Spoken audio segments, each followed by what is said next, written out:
I have two boys. My oldest will be 13 in July, and he had a really hard time this summer because I had issues with him playing outside with his friends. The cul-de-sac that we live in is very diverse. We were the first ones to move into the cul-de-sac because it's a new development.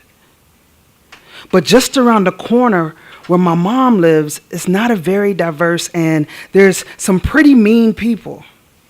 There's one particular house on the corner. Whenever we drive by, they're like flipping us off or yelling mean things at our car, and he does not understand that it's not safe for him to be outside running around the neighborhood and playing like the rest of the kids. The majority of his friends live over by my mom's, and to get to her house, he has to walk past the mean person's house. My biggest fear for him last summer was that he'd be outside playing hide and seek with his friends, and he's the only black kid out there. He looks a lot older than he is, even though he's only 12. He has a little mustache, and he's pretty tall.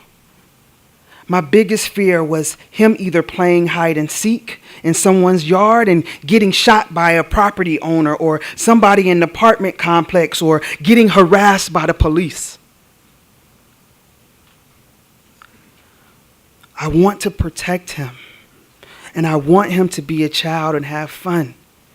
But everything I see that's going on in the news, the things I see on Facebook, it just kind of reinforces my fear.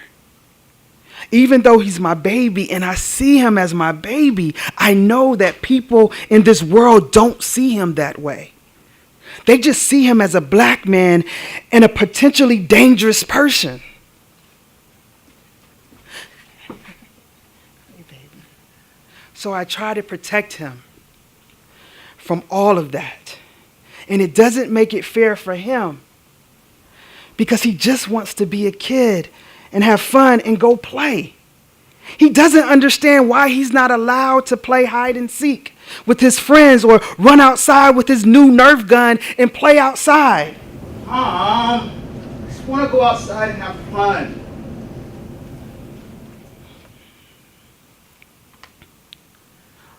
Okay.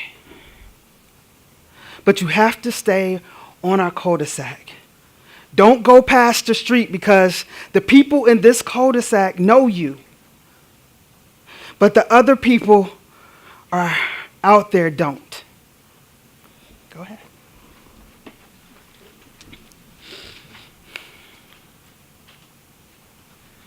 He's been harassed even walking to school. So I don't let them walk to school. He has to ride the bus. If he misses the bus, then he has to get a ride from mom or my sister. But he wants to walk with his friends, and I'm like, I'm sorry. That's not safe for you. Eventually, one day, I'll have to be more lenient with him and let him enjoy his childhood. If I can protect him in any way, I like to do that. But I know that's not healthy for him. It's that constant battle of letting him live and letting him be comfortable in his own community, which is not possible right now. And even though I want it to be different, there's nothing really I can do about it. It's out of my control, so I'm trying to control what I can control. And that's just controlling where he goes and who he hangs out with and when he can play outside, where he can play outside. It kind of makes me a little bit jealous of my other friends who don't have those worries, because they don't understand what it's like, or the fears and everything that comes with being a parent of a black child. Especially a black boy.